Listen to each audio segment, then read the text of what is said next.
என்றால், நம்முடைய இந்து ராஷ்டிர சபா மிகவும் எழுச்சியுடன் செயலாற்றிக் கொண்டிருக்கின்றது. நமது இந்து ராஷ்டிர சபாவினுடைய பிரதான நோக்கம் என்னவென்றால், எங்கெல்லாம் ஏழை எளிய மக்கள் பாதிக்கப்படுகின்றார்களோ, எங்கெல்லாம்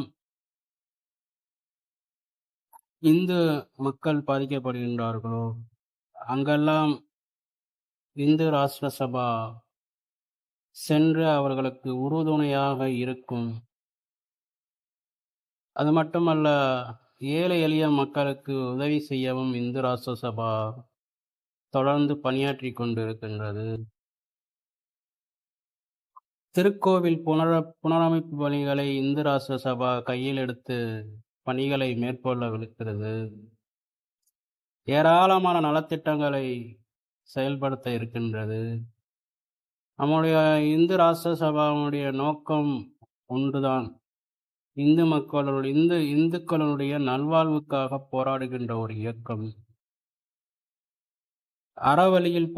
அறவழியில் திட்டங்களை செயல்படுத்துவதுதான் இந்து ராஷ்டிர சபாவுடைய நோக்கம். இந்து ராஷ்டிர சபாவின் தமிழ்நாடு முழுவதும் பொறுப்பாளர்கள் நியமிக்கப்பட இருக்கின்றார்கள். மதுரை மாவட்டத்திலும் பொறுப்பாளர்கள் நியமிக்கப்பட இருக்கின்றார்கள். இந்து நல்வாழ்வு திட்டங்கள் மேம்பட, இந்துக்களுடைய வாழ்க்கையில் ஒளி விளக்கு ஏற்றிட அனைத்து இந்து சொந்தங்களும் இணைவீர் இந்து ராஷ்டிர சபாவில் ஏராளமான பொறுப்புகள்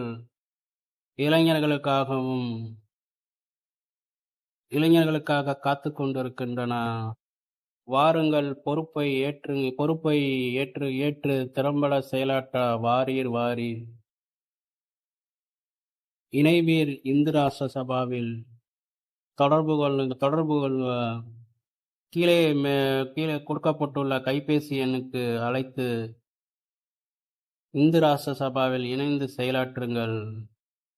தொடர்பு கொள்ளும் அனைவருக்கும் உரிய பொறுப்புகள் வழங்கப்படும் என்றும் இந்த நேரத்தில் உறுதியளிக்கின்றேன். நன்றி, வணக்கம். பாரத் மாதா கி ஜெய்.